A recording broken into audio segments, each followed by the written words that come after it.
Hello and welcome to Healing from Within. I am your host, Sheryl Glick, author of Life is No Coincidence and The Living Spirit, and in the process of completing my next book, New Life Awaits. Today I am delighted to welcome John Vespasian, a return guest to the show who has a new book to share with us, Sequentiality, the amazing power of finding the right sequence of steps. The last show John and I recorded can be heard on SherylGlick.com for June 2018 on his book, The 10 Principles of Rational Living. Hello, John, and thank you for joining us again. Hi, Cheryl. Thanks for having me on. John, as listeners of the show are well aware, my guests and I share our intimate and insightful discoveries of life as it was and will be as we merge our metaphysical energetic awareness with the physical world and through self-investigation and self-mastery of our emotions improve the quality of life, both personally and collectively. In today's episode of Healing from Within, John will share through personal examples how to find the right sequence of steps to deal with challenges and create the environment for positive results. He will share, among other stories, how Luigi Cornaro overcame terminal illness and got to live 102 years, as well as how Giotto had to go backwards in his artistic development in order to attain financial success first, and other amazing stories of success through proper action. John, you may remember that I always love to ask my guests to think back to their earlier days, perhaps childhood or another event, and to remember a person, place, or event that may have led them to the interests and the life they're living now, and what has encouraged them to follow their chosen path. So think back to a story. I can tell you a story. First time I went to Germany, I was 18, 19 odd years old. I was learning German. I thought it was very, very difficult. It's still a difficult language. I was a bit discouraged, saying, okay, it's going to take forever to learn another language. And then I was there for a couple of weeks, and I realized how much I improved just by trying to speak to people, trying to understand. And when I went back, I was super motivated to continue to learn German.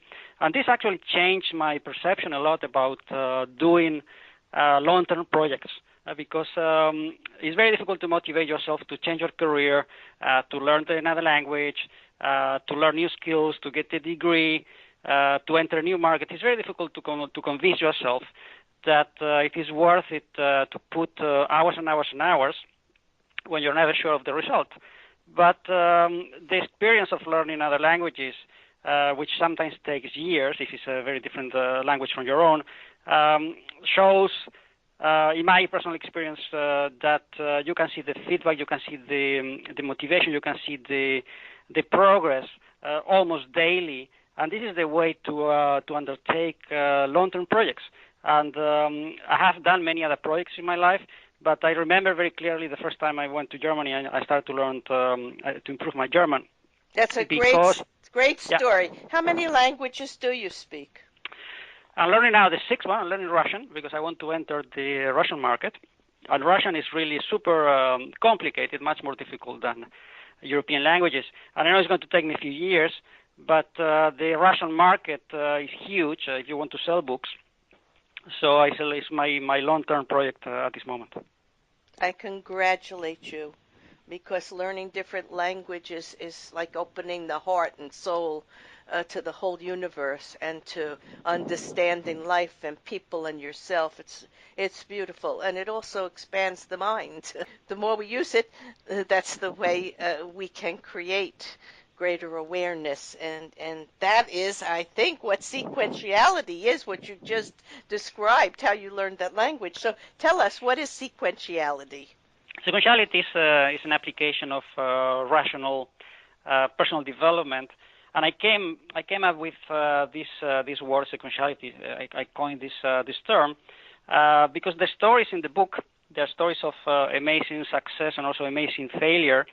What they show is that when you are faced with difficult decisions, when you have to decide about your future, relationships, when you really have to make tough choices, you have to try to remain a bit unemotional, and you have to find the right sequence of steps. This is why the book is called Sequentiality, because I show in the book through many biographies, through many stories, that people have been able to overcome extreme adversity and to really surmount very, very difficult problems just by staying calm and looking for the right sequence of steps. And this is the whole idea of the book.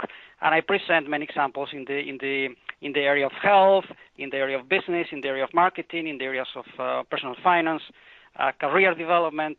And I think the examples are very compelling because it goes a bit against the current overwhelming idea of positive thinking, because many of these people were not super positive, they're not super optimistic, but they were very practical, and they actually focus on the steps to follow. Yes, so we have to add to positive thinking practicality, a right motivation, right thought processes, a right action, right? It's almost like the Buddhist thinking in a way. They have a whole four-step noble plan, and it brings it all together, and anything is possible, but we have to start somewhere with a process. But let's go on. Please tell us about two of the people you talked about. I mean, I have one I'm going to talk about that I liked a lot, but you talked about Luigi Cornaro and Cornaro was one of the persons, one of the biographies that actually gave me the idea for the book, because Cornaro lived, he's the first person in history, recorded history in the last 600 years, really documented history, first person who actually lived 102 years, and it's really proven. There are records. He wrote books, and the story is very, very interesting because when he was in his mid-30s, Cornaro was deadly sick. He had inflammation, he had headaches, he could not sleep, he could barely walk. He went to different physicians, and they told him that he was terminal, that there was no solution. He had to go home, to make his will, and to prepare to die. And Cornaro actually recovered through a process of trial and error, because he realized that nobody was going to help him. Medicine was not sufficiently advanced to find a solution. And he tried different things. So he tried different diets. He tried to go to bed at different times. He actually produced his own treatment. And he came up with a super interesting scheme, because it's very similar to what you have today with being vegetarian, to apply caloric restriction.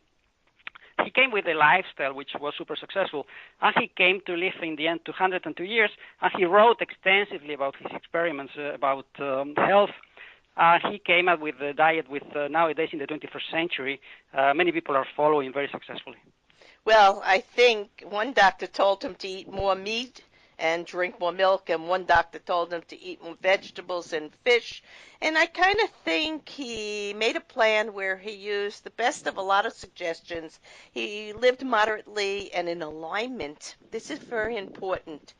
He began to listen to his own inner voice, self-investigate what worked for him, probably conquered a lot of his emotional stresses. And that's part of the plan for all of us, and to calm ourselves and to be accepting of ourselves and to get past a lot of the fears that are causing these physical illnesses. But I liked another story that you told. You told a story of a man named Mendel who had studied, I love this story actually, he studied to become a school teacher, but he failed the oral exams in 1850 and 1856. Now, you say that he had more than enough sufficient knowledge, but due to his shyness, he was virtually paralyzed during the oral examinations. And as a young teacher at 19 years old, I myself remember that exam and how scared I was. I was also a very sensitive young person. but I did pass it, but I remember how difficult it was. So after his massive efforts, the disappointment could have really marked him for life. But he decided that perhaps there was another goal where he could spend his life in a monastery, and he did find success and peace. And so we discover from his story, if one road doesn't work, perhaps it's not the road for us. Perhaps we weren't born to follow that life path, and there might be another path even better for us. So I really like that story, no matter what disappointment we have, to allow the universe and our own spiritual gifts to take us in another direction. All right? Indeed, but I just want to underline that Mendel, in the end, he became world famous. In the end, he became a very famous in his area because he started to make experiments with genetics with plants. But what he never lost was his assets because he cultivated his skills for years. I mean, he was super hardworking. He was very motivated. It's a pity he never actually got to do what he wanted to do. He wanted to be a teacher.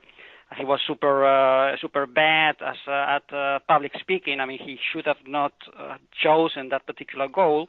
But in the end, he found his calling. He found his way because he accumulated in his way intellectual assets, knowledge, persistence. And this is something which is common to most stories in the book, that people eventually find a way to success, happiness, healing, because they accumulate different assets, whether it's social network, whether it's good habits, whether it's financial assets, whether it's a knowledge of a certain area or a knowledge of a certain territory. If you accumulate assets, you increase your chances of success and happiness massively. Even if the assets look worthless to you today, if you find a way to exploit them, and this is something that I show in many stories in the book, if you find a way to exploit them, and sometimes it's not self-evident, it's very difficult sometimes to figure it out, but sometimes it takes years. And then eventually, you have to be consistent and patient with yourself and with the process. But perhaps he achieved his goal, because here you and I are so many years later talking about him. So people listening are learning something. So he taught us something. And in his research, you said he wrote and he did experiments and he recorded them and he shared them. So he was a teacher, and I kind of think we're all a teacher for other people.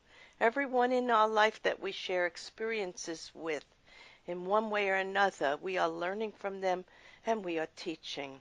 So I kind of love that story very, very much. In your books, why are you a bit skeptical about positive thinking? Because it has to be complemented by action and by focus, by research. Just by desiring that you're going to do something, you're going to get somewhere, you have to do more than that. And it's a pity that there are so many people that get hooked on the thinking and feeling and believing, and they forget about the action. And this book is called Sequentiality because you have to find a way to get things done.